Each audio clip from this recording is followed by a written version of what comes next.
Hare Krishna, bienvenidos a todos, continuando con la lectura del Camino a casa. En la parte trasera de un camión junto a bolsas de alpillera llenas de grano, llegué a la frontera de Afganistán. La condición precaria del puesto de migración indicaba la pobreza de la nación.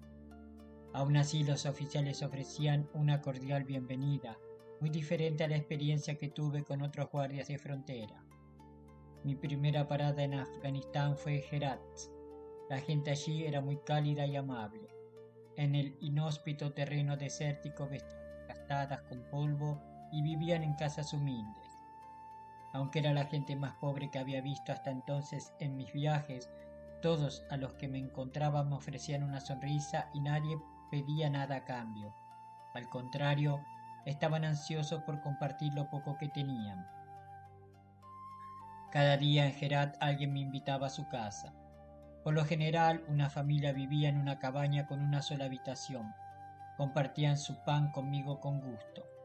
Mis anfitriones no sabían leer ni escribir.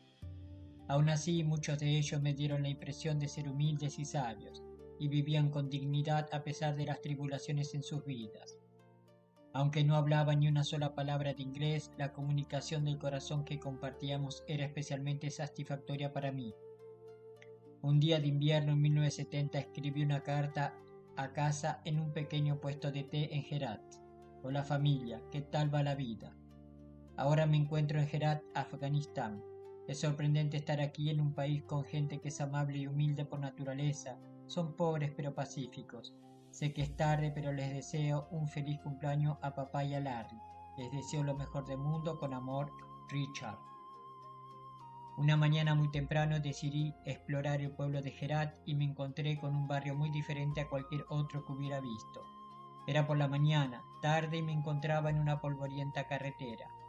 Observé a mi alrededor, al principio disfrutando de lo que veía, y me transporté a un mundo de sencillez atemporal. Me palpitaba el corazón. Por allí paseaban los camellos. No se escuchaban bocinas ni vehículos modernos, solo sus pezuñas sobre la polvorienta carretera. Las familias hacinaban en pequeñas casas de barro seco de un solo piso. Un punzante sabor a polvo árido me secaba la boca y el olor a excremento de camello y madera ardiendo agredía mi olfato. La gente charlaba mientras se agachaba por el camino, vestida con su ropa tradicional afgana. Su vestimenta suelta era elegante, aunque desgastada y descolorida por el uso.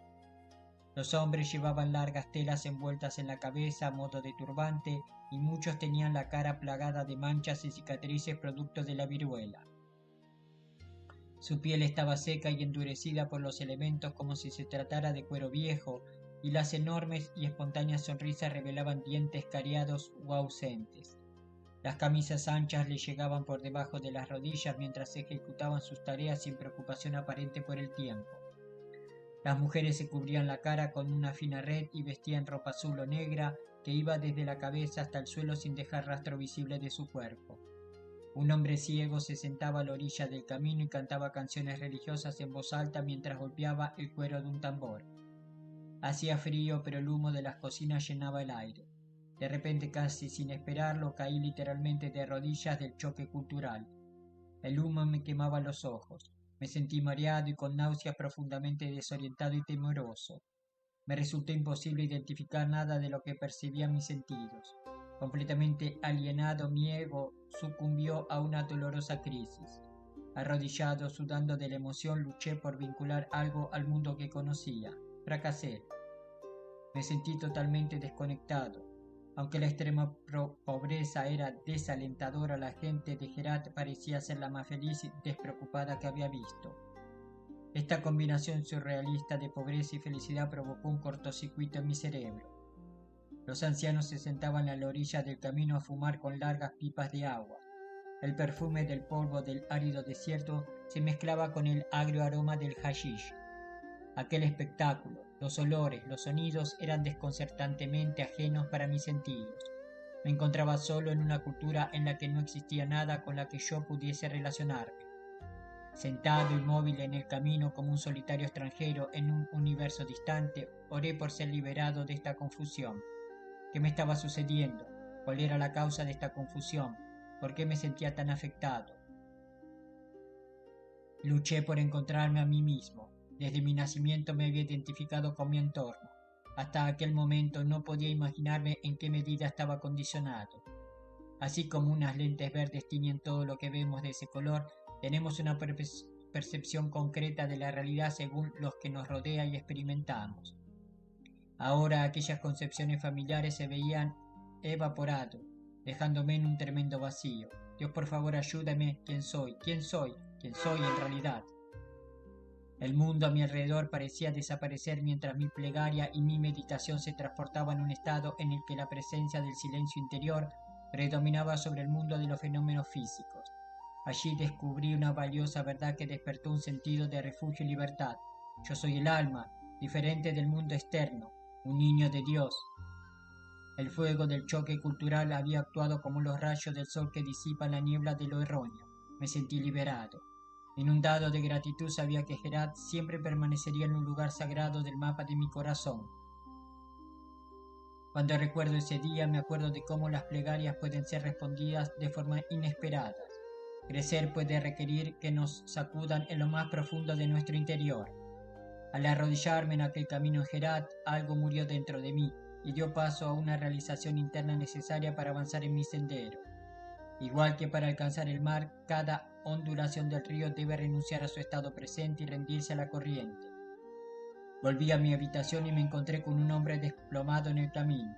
Por debajo de su turbante había una cara bien definida por surcos profundos y pliegues arrugados. Su sonrisa sin dientes era radiante. Con la mano me hacía señas para compartir el hashish en su narguil. Sonriendo decliné amablemente. Su cultura ya me había dado un efecto tan alto que recé para no olvidarlo nunca. En Herat me ofrecieron ir en camello hasta un lugar en el que podría tomar un autobús hasta Kandahar en Afganistán Central. El dilapidado autobús estaba lleno de campesinos pobres y a nadie parecía importarle si habían pagado unos pocos centavos por el boleto o no. En el pasillo central había sacos de verduras, media docena de pollos, 2 ovejas y una cabra. El sobrecargado y expuesto motor, la risa de los hombres y las mujeres y el llanto de los bebés proveían la banda sonora de este increíble espectáculo. De repente el autobús se detuvo en mitad del vasto desierto. Todos descendieron de inmediato. ¿Era una emergencia? No en absoluto. Los pasajeros desarrollaron cuidadosamente con sus alfombras para orar en la arena y se orientaron en dirección a la sagrada ciudad de la Meca, llevando a cabo su namaz u ofrenda de postraciones y salutaciones a Alá y a su profeta Mahoma. Cada pocas horas este ritual se repetía sin importar dónde estuviéramos. La religión de esta gente tribal era su vida. No eran mulas, ni sacerdotes, ni yogis, ni monjes, sino gente ordinaria con sus familias. Aún así, en todas las situaciones y lugares me impresionó cómo su devoción a Alá tomaba prioridad. En Kandahar la gente me saludaba cálidamente. Un hombre en particular, Haris, tomó un interés especial en mí. Alto y bien acicalado, era una persona educada que había adquirido fortuna y respeto en el comercio, en sus empresas financieras y durante sus vacaciones solía viajar al extranjero. Después de guiarme en una gira por Kandahar, me invitó a una espaciosa casa. Una noche tranquila, mientras estábamos sentados en la terraza discutiendo sobre filosofía, me dijo con mucha calma: «Señor Richard, por favor discúlpeme un momento, tengo algo que atender». Entonces saltó de la silla, elevó la cabeza a la luna y comenzó a aullar como un lobo. ¡Au! ¿Qué estaba sucediendo? ¿Acaso este distinguido caballero se había vuelto loco? Tomó una larga soga con un lazo en la punta, corrió al otro extremo de la azotea y la lanzó a la calle. ¿Qué rayos estaba haciendo? Absorto y atento, muy despacio subió la soga. Para mi asombro, había pescado un inquieto roedor del tamaño y forma de un hurón. Miré maravillado. Era una mangosta que por lo visto se paseaba por el pueblo de día y cada noche respondiendo al aullido de Haris. Luego se metía en el lazo de la soga y Haris la subía para pasar la noche en la azotea.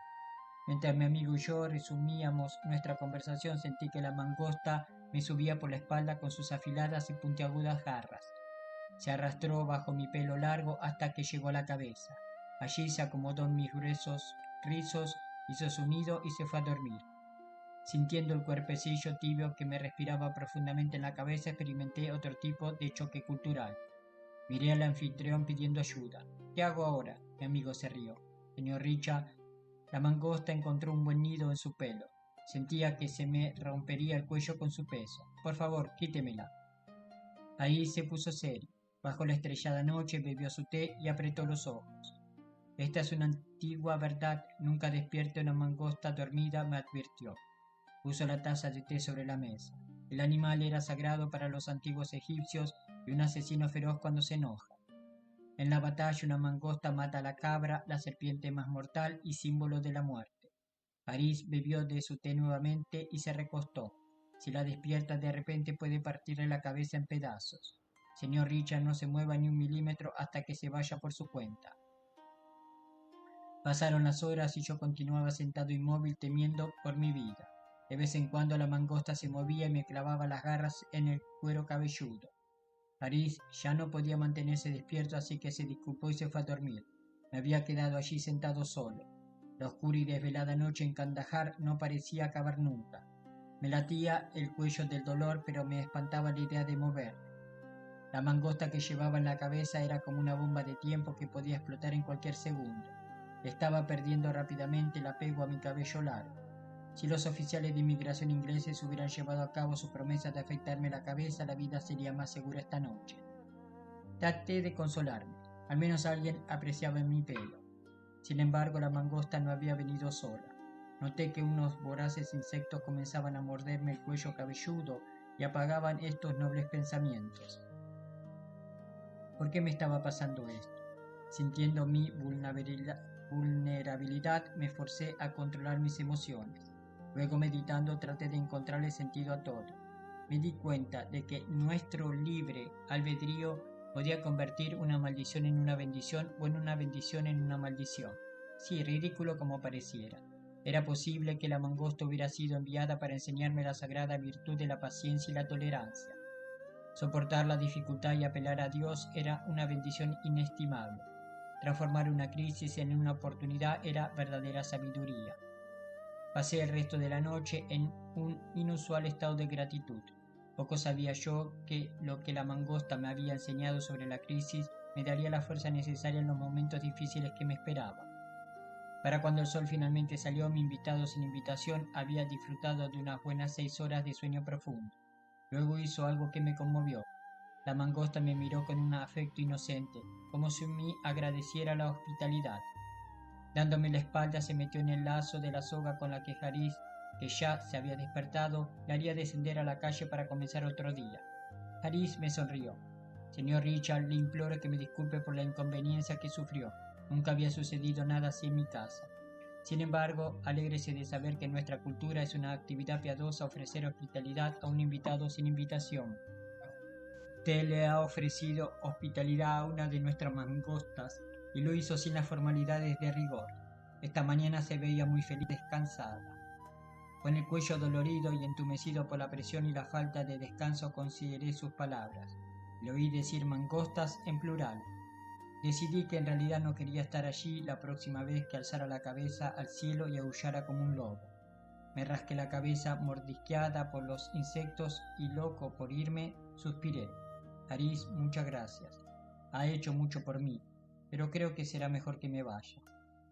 Una noche, mientras caminaba solo por una de las calles de Kandahar, un hombre pequeño con solo un ojo y un brazo me tomó de la mano. Me dirigió hacia un callejón a poca distancia de allí y me jaló hacia unas escaleras en espiral. Estaba completamente oscuro. Mientras descendíamos por los peldaños de piedra, me preguntaba por los misterios que tendrían lugar. Una vez bajo tierra sentí que me empujaban hacia un sótano oscuro y frío. Mis ojos comenzaron a ajustarse a la oscuridad y vi una oxidada lámpara que emitía un poco de luz. Su llama titilaba en el techo y las paredes de piedra desmoronada, donde las telarañas y las cadenas de hierro colgaban de modo amenazante. No había ni una sola ventana o mueble. En el suelo de tierra estaban en cuclillas una docena de ancianos descalzos vestidos con polvorientas y desgarradas ropas y turbantes. Se arrimaban alrededor de un montículo misterioso. ¿Qué podía ser? Mis ojos se ajustaron a la oscuridad y vi que era una montaña de hashish negro afgano, tal vez unos cientos de kilos. En Europa me habían dicho que se encontraba entre los más caros del mundo.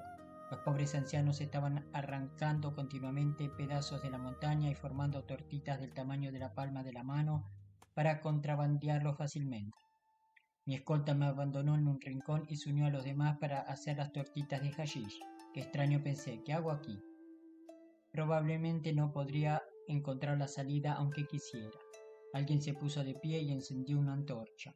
Como un alto sacerdote en procesión al altar, marchó a un lado de la habitación. Allí estaba lo que parecía ser una deidad venerable, un narguil masivo.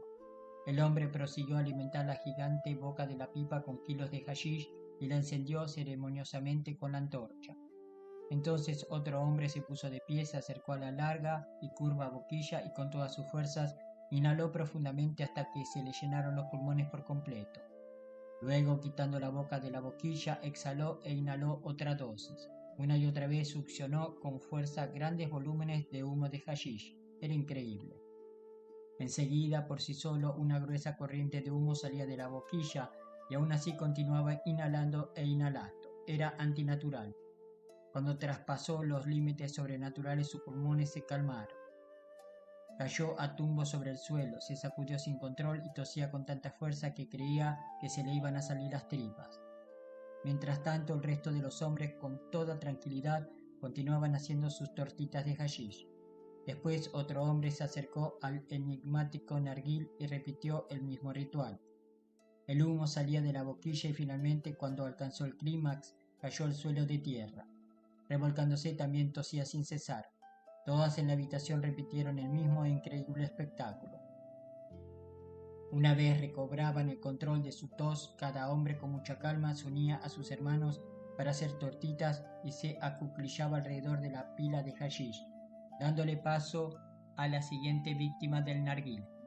Cada hombre tomó su turno varias veces mientras que el narguil consumía hashish kilo a kilo y fumador por fumador. Estos viejos afganos son sin duda doctos en el arte de drogarse, pensé. En comparación, los orgullosos hippies de Occidente apenas son niños de guardería. Una densa nube de humo de hashish invadía el sótano sin aire. Los ojos me ardían. Solo de respirar me sentía más drogado que nunca antes en mi vida. Había llegado mi turno. Me llevaron al narguil. ¿Sería yo la siguiente ofrenda de sacrificio a la deidad? Una densa corriente de humo de hashish salía de la ancha boquilla. ¿Cómo debía hacerlo? Tambaleándome me acerqué. No había llegado a la boquilla para comenzar a succionar cuando una corriente de humo atacó mis pulmones como una serpiente que entra en el hoyo de un ratón. Caí al suelo rodando violentamente hacia atrás y hacia adelante. Me brotaban lágrimas de los ojos mientras tosía con tanta fuerza que pensé que los pulmones y la garganta se me desharían en pedazos. Mientras tanto, los fumadores veteranos se palmeaban las rodillas, se sacudían y reían a carcajadas, pues tenían ante ellos a un joven estadounidense de un tercio de su edad que ni siquiera podía alcanzar la boquilla. Esta era su recreación nocturna, pero a mí me pareció demasiado. Me arrastré hasta mi rincón cayéndome contra las paredes. Sentí torrentes de energía que me paralizaban todos y cada uno de los miembros mientras unas extrañas visiones aparecían en la inmensidad de la nube de humo. Todo sonido era una música extraña y mi mente parecía haberse sumergido en un torbellino más allá del tiempo y del espacio. No me podía mover, y no había dónde ir. Los ojos se me quemaban con las lágrimas. Alucinando, observé las olas de humo ascender del narguil y adoptar la forma de unos demonios fantasmagóricos que venían a devorarme. Reflexioné sobre la época en la que busqué alivio, felicidad o sentido a través de la embriaguez. ¿Qué había conseguido? Mi mente vagaba hacia los drogadictos y alcohólicos que había encontrado en los barrios bajos de las ciudades de Estados Unidos. Mis compañeros de escuela habían sucumbido a las drogas, volviéndose indefensos esclavos de la adicción. Recuerdo a un alma querida que se volvió loca por consumir demasiado LSD, una inteligente estudiante universitaria que en pleno éxtasis comenzó a trinar como un pájaro. Todos estaban entretenidos hasta que trató de volar por la ventana de un segundo piso. Un año más tarde aún creía que era un pájaro, pero entonces trinaba en la celda de un hospital psiquiátrico. A veces yo también busqué la paz en los estupefacientes.